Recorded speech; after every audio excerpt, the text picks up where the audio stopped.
Good evening. Welcome to the Adamsville Church of Christ as we open our podcast to Ask and Apply. This is the podcast where you guys ask the questions and we look at the Bible and we get the answer from there. Hopefully you'll have an opportunity to be a part of our local service with us. We meet this week. We'll meet on Wednesday at 7 p.m. and we also meet on Sunday at 9:30, 10:30, and 11:45. And if you're in the Adamsville, Alabama area, we're located at 4207 Veterans Memorial Drive, and we would love for you to be a part of what's going on here. We love to have visitors, and we love to be able to see you and build a relationship with you.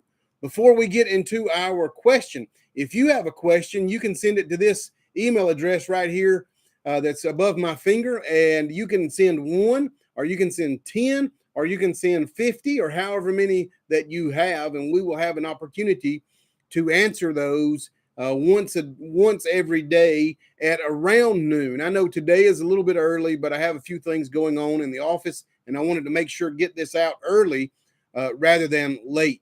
Let's jump into our question today. Our question today says, why did Paul not baptize in 1 Corinthians chapter 1 in verse number 17?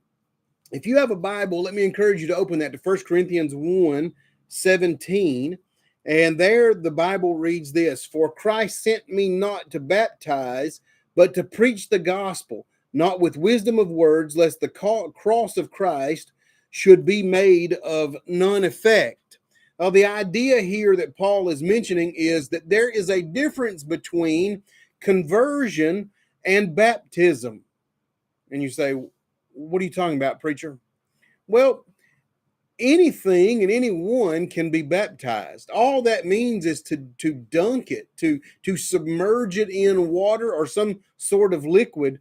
And if you're a connoisseur of Oreo cookies, you can take an Oreo cookie and put it onto the tines of a fork and dip the whole thing down into milk and then have your whole cookie moist from that milk.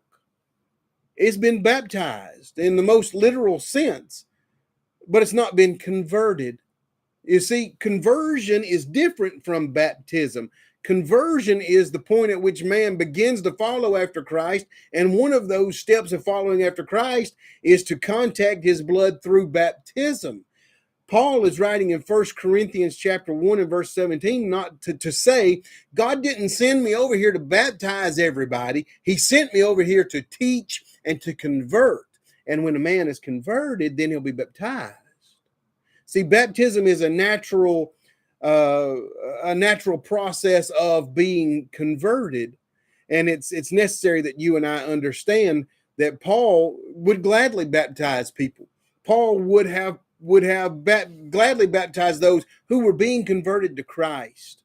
It's not that God counts how many people you put under the water while you're teaching and preaching, but rather how many souls are converted by the truth they're hearing, and that you teach and that I teach the truth from God. That's a great question to ask. Maybe the application of that is, have you been baptized or have you been converted? And see, there's much of a difference.